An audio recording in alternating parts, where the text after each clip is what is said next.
A man named Nathan Smith, a journalist for the New York Sentinel, commented that when you look at evolution from a historical perspective, it's not surprising that Chappie, the robot, took a left turn. Meanwhile, William Roberts, a cognitive scientist at MIT, said it's still too early to predict how all of this will unfold. He didn't believe it would happen in his lifetime, but now it is. 18 years earlier, a woman reporter covered downtown Johannesburg, while another called it a dangerous city. Journalist Anderson stated that over 300 murders and violent attacks occur daily. Another reporter mentioned that 2 officers were killed and 3 were hospitalized after a violent shootout. She described it as a bloody end between cops and robbers. Anderson added that the day marks a new era, an end to crime, as a shootout between police and robbers played on screen. The police chief announced the launch of the world's first robotic police force, marking the end of corruption, neutralization of all targets, and the rebirth of the city. On screen, robots and police fight robbers. Reporter Anderson stated that in 2016, Johannesburg became the world's focus with the deployment of the first all-robotic police units. Crime dropped, and Tetraval's stock soared. The Scout robots are partly made with Chinese parts but assembled in South Africa. Although people feared hacking, Tetraval claimed its bulletproof guard key system prevented unauthorized updates.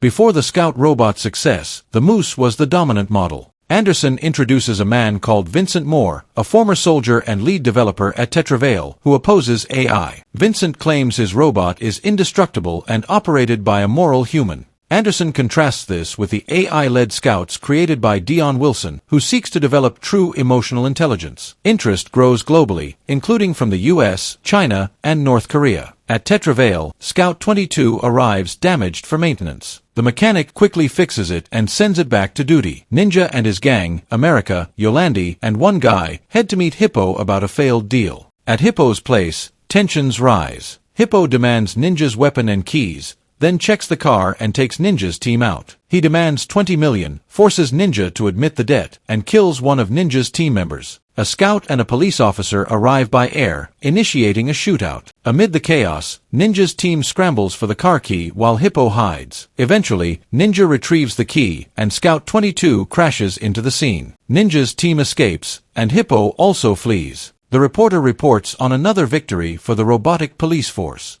This marks the 30th large-scale crime ring smashed this year. At the Tetraval office, a woman called Michelle Bradley, who is CEO of publicly traded weapons corporation Tetraval, tells the team the police chief just called her to place an order for another 100 scouts, and this is very, very good news. In the office, everyone goes to Dion and congratulates him. While Vincent looked at Dion with envious eyes as Dion was working, Michelle called Vincent. He asked her if she was calling to apologize, and she told him not to worry, saying they had one more meeting with the police tomorrow. She told him to try to get those costs down, to think positively, and to cheer up. Vincent responded aggressively, saying he would chin up when she stopped cutting his funding, 20% this year, 25% last year, and said he had work to do on the Moose. The threat detection was still in its elemental phase. She told him the threat detection was superfluous, that the operator detects the threat and then sends the Moose out, and that was enough. She told him to cut, not add. He agreed. Dion called the workshop and met a mechanic talking about Scout 22, a damaged robot shot in the chest. Despite Dion's plea to fix it, the mechanic said it was a write-off. They agreed to scrap it. Meanwhile, Ninja and his crew returned home. Hippo called, demanding money in 7 days. One girl suggested stealing a remote that could control the robots. They knew the creator, Dion, and planned to get it from him. At home, Dion talked with his robot, Dexter, then recorded himself on day 994 of his AI project. After many failed tests, the code stabilized. He had achieved a breakthrough. The next morning, he asked not to destroy Scout 22 and went to pitch his AI to his boss, Michelle, who rejected it. Inspired by a sticker on his desk, he stole Scout 22 and left. On the road, Ninja's gang hijacked him. At their place, Ninja demanded the remote, but they found the damaged Scout instead. Dion explained it was a prototype with a new AI, needing training like a child. They agreed not to kill him, and he installed the software. The robot powered up but was scared. Yolandi comforted it, and they taught it words like watch and chicken. Yolandi named it Chappie, which it accepted. Ninja kicked Dion out, keeping the guard key. Vincent, at the workshop, noticed the missing Scout and discovered the guard key was in use, realizing Dion had done something unusual. Chappie explored the house, watched cartoons, and mimicked them. Ninja tried to teach him to shoot, but got frustrated when Chappie failed. Yolandi defended Chappie, calling him a kid, not stupid. Back at work, Dion searched for parenting tips. Vincent mocked him, then asked to borrow the guard key. Dion refused, even under pressure and threats. Vincent pointed an empty gun at him, then laughed it off as a joke, but was clearly angry. Dion left the office while Vincent suspiciously followed. At Ninja's place, Yolandi taught Chappie more words, including mommy, which he repeated. America joined in, and Chappie copied everything, even the rude words.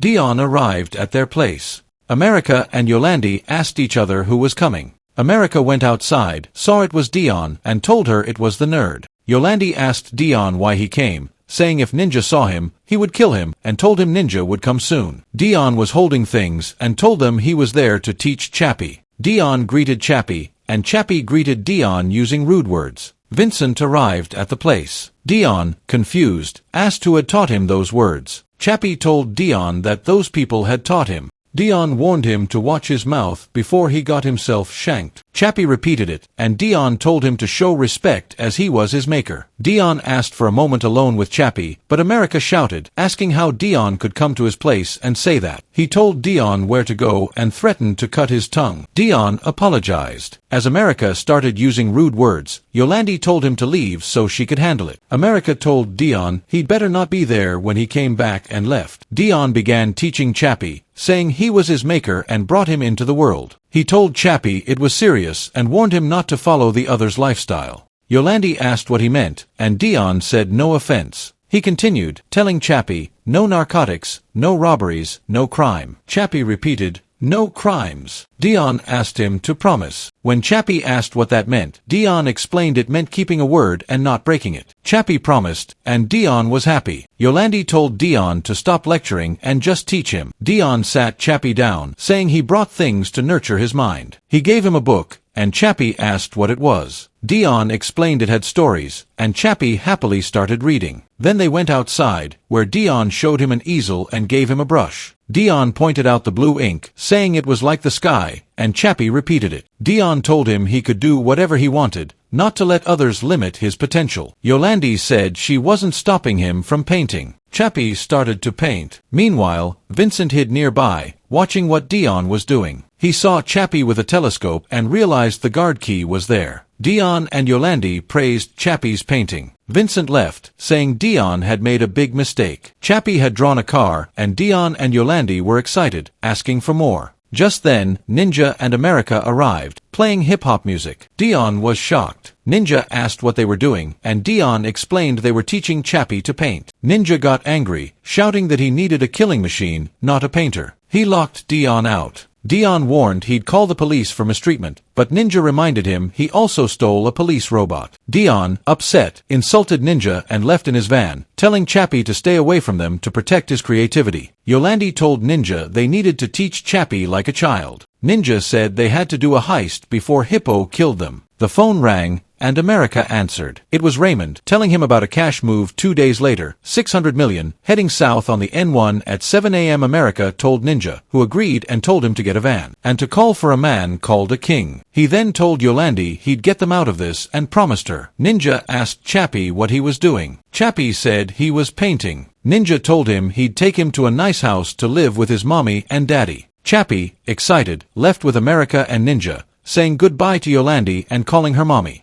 Yolandi looked upset but stayed silent. Ninja and America told Chappie to enjoy the real world. Chappie asked about the internet after seeing things outside. On the street, they kicked Chappie out of the car. Frightened, he asked why they were doing this and begged to go back, but they refused. They left him with street gangs. At first, the gangs thought Chappie was a cop, but seeing him scared, they started throwing stones and metal. Chappie begged them to stop and said he wanted to go home. They lit him on fire, and Chappie ran. Dion, upset, arrived home. Dexter greeted him, but Dion didn't respond and made a mess of the house. Dexter started cleaning.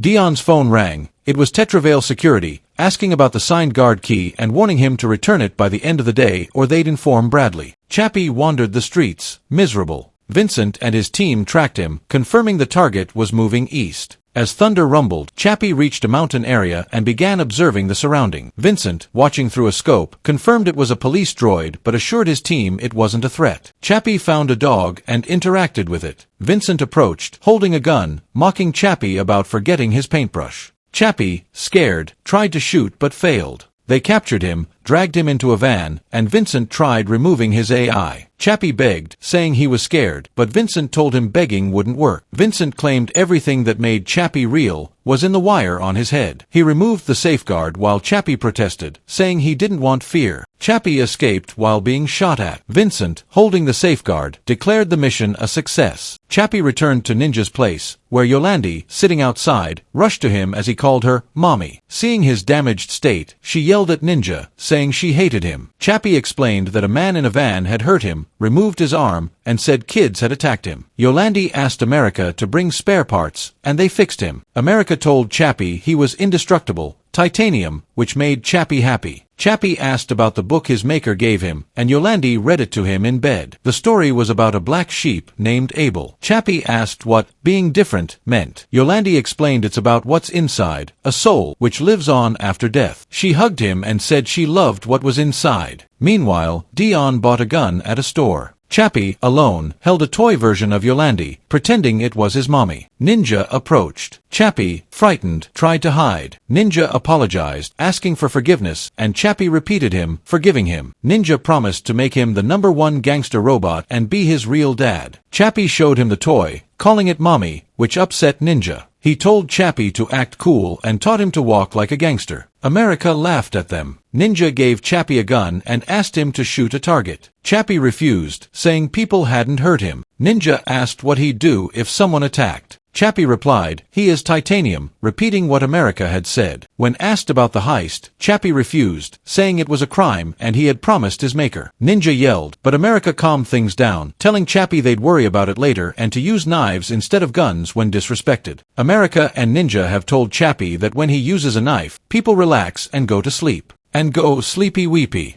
And told him it's a nice thing. Then Chappie tried to stab them by saying America needs to sleep, but they fooled him. It's not how to do that, and grabbed a different sharp thing and gave it to Chappie to throw. Then he threw it and hit the target. They got happy about Chappie's potential. America and Ninja gave him a tattoo which says, Blinks, and told him he became a gangsta, and he is happy. America and Ninja told Chappie there was something they had to do, and they all left with the car. Yolandi showed them leaving. In the car, Ninja told Chappie that people have taken Daddy's car and told him to get it back. Chappie got excited thinking he would get back his daddy's car. On their way, they showed different cars, and Chappie went to the people, and the people thought he was a cop, and Chappie destroyed the first car by telling the person why he had taken his father's car. Then America and Ninja told him why he did this, and told him they need the car not to be destroyed. Then Chappie goes to another person's car and makes the people get out. America rode the car and took it. They got the car, and America and Ninja got happy and decided to give the money by selling the car to King,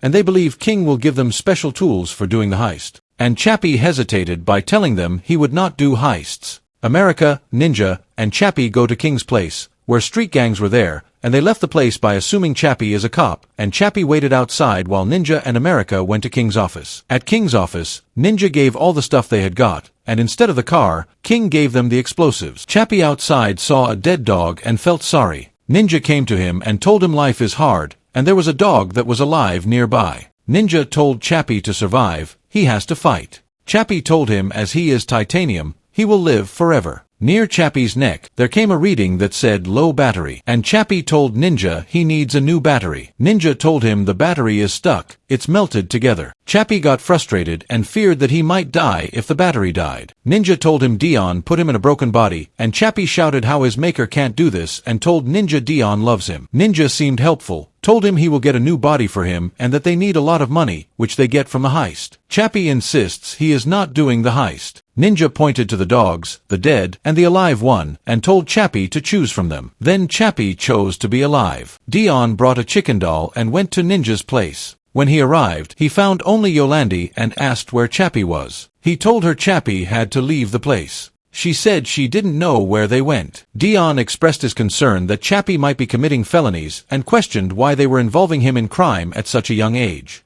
While they were talking, America, Ninja, and Chappie arrived holding explosives. Dion called Chappie and said he brought him the chicken doll, his friend, but Chappie ignored him. Dion followed and asked why he was ignoring him. Dion begged and reminded him he was his maker, showing the chicken doll, but Chappie shouted that he wasn't interested. Dion also got angry and asked what he was interested in, then, selling narcotics or being a deadbeat. Yolandi interrupted and told Dion to stop controlling him and let him be. Chappie then called him daddy and asked why he made him in a body that would die, saying that when the battery runs out, he dies too. Dion admitted it was true but explained he didn't know Chappie would become like this. Meanwhile, Vincent was in the workshop with the safe key and erased the program from all scouts. All the scouts crashed, and the city turned into chaos, including Chappie. Dion realized this was due to the CPU, grabbed Chappie, and left, frightening Ninja with his new gun. A bank official called Hippo and told him the cops were offline. Hippo got excited, told his crew,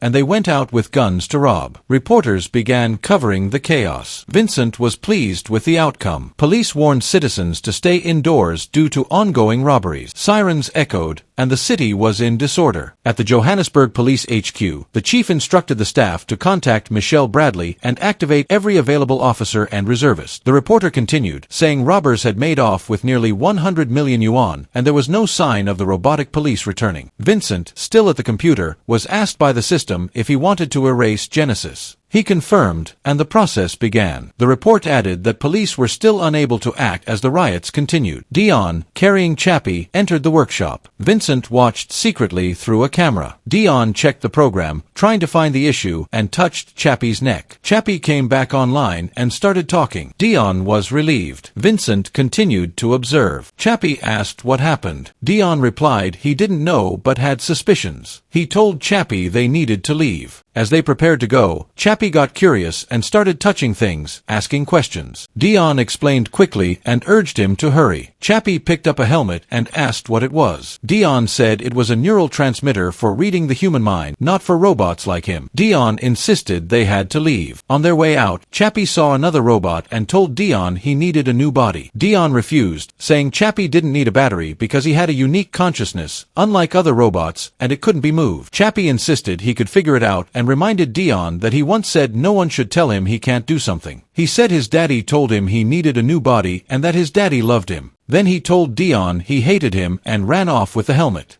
Dion said it was illegal, but Chappie didn't listen. Dion called his phone and re-entered the building. Sirens blared and police arrived. Vincent came out of hiding, pretending he had no idea what happened. The police started searching the place. Chappie, holding the neural helmet, went to Yolandi. She was happy and thanked God. She asked what he was holding, and he told her it was a neural helmet. He went to the computer and explained it could read consciousness and give the info on how to move it. She wore the helmet and started searching the internet. He read a book with mathematical equations, schematics, and all human knowledge. At the office, Dion and Michelle talked about what happened. Michelle ordered Dion to figure it out, warning that there could be 300 homicides unless the droids went back online, and the company could fail. Vincent came to Michelle and suggested sending Moose. She refused. Chappie sat in front of the computer, wearing the helmet, and searched for how to move his consciousness. He found a way. Ninja came, and Chappie told him he needed the money from the heist. Ninja agreed, and they decided to do it. America, Yolandi, Ninja, and Chappie took explosives and went for the heist. Chappie thought people would just sleep when stabbed, but realized they were dying and felt bad. They left with the money. Dion realized Vincent caused everything and angrily confronted him. Meanwhile, reporters showed a cop-like robot doing the robbery. Dion realized it was Chappie and ran out, telling Vincent people would find out what he did. Chappie threw a knife at a soldier who begged him. Chappie saw they didn't sleep when stabbed and felt sorry. They left carrying the money bags. Vincent went to Michelle's office and asked for time. She dismissed others and listened. Vincent blamed Dion, saying his rogue programs created a sentient droid and showed the news. Michelle saw Scout 22 and was shocked. She had said no earlier, but now sat down and listened. Vincent pushed her to act before more damage occurred, saying it would affect her legacy and the company. She agreed to launch Moose and announced it on the mic. The team activated Moose, and Vincent smiled. Dion packed his things and left the office. Hippo saw the news on TV and said he needed the robot, not the money. Vincent went to the place wearing the helmet to destroy Dion and his creation. America, Ninja, Yolandi, and Chappie returned home with the money. Chappie asked for a new body, but Ninja admitted he lied to get help for the heist. Chappie got angry, grabbed Ninja's neck, and they started fighting. Dion followed them in his car, and Vincent followed in the Moose. At home, Chappie tried to kill Ninja, asking again why he lied. Yolandi and America begged him to stop. Ninja apologized and promised to help get a new body. Dion arrived, heard everything, and warned them that someone was coming to hurt Chappie. He told them to leave, but Chappie said he couldn't. His battery was almost dead. Hippo showed up, saying he wanted both the money and the robot. They argued. At that moment, Vincent arrived in the Moose and started attacking. Dion asked Chappie to help, but Chappie froze and got hit. Vincent used a bomb. Many gang members died. Chappie grabbed his gun and joined the fight. Vincent was happy as he attacked. Chappie shot Moose in the eye, blinding it. He told the others to get in the car. Hippo hit Dion, but Ninja killed Hippo. Chappie put Dion in the car and continued fighting the Moose. As America drove away, Chappie jumped out to get the neural helmet to save Dion's consciousness. Vincent kept attacking blindly. Chappie returned. Ninja got out and told them to leave, but Yolandi refused. Moose attacked Ninja. Yolandi shouted at it. Vincent shot her, and she died. Ninja was shocked and ran to her. Chappie also froze in shock and screamed. Moose's system halted as the power went down. Vincent was furious. Chappie, enraged by Yolandi's death, asked Dion who did it. Dion told him. Chappie went to Vincent and destroyed him. Michelle and others were there. Chappie returned and took Dion from the car. Sirens wailed as officers approached. Chappie quickly transferred Dion's consciousness into a robot, even as Dion begged him not to. Then, using one of the remaining Moose robots, they transferred Chappie's consciousness into a new body. Outside the office, Dion and Chappie reunited happily. Chappie said they both survived and would live forever. They left. Ninja mourned Yolandi. They buried her. Chappie promised to make a new body for her. Reporters said South African authorities halted robotic law enforcement and deployed 150,000 human reserves in Johannesburg. There were sightings of deactivated robots. The police asked for reports of Chappie. Chappie held Yolandi's consciousness on a flash drive from the helmet scan and successfully moved it into a new body.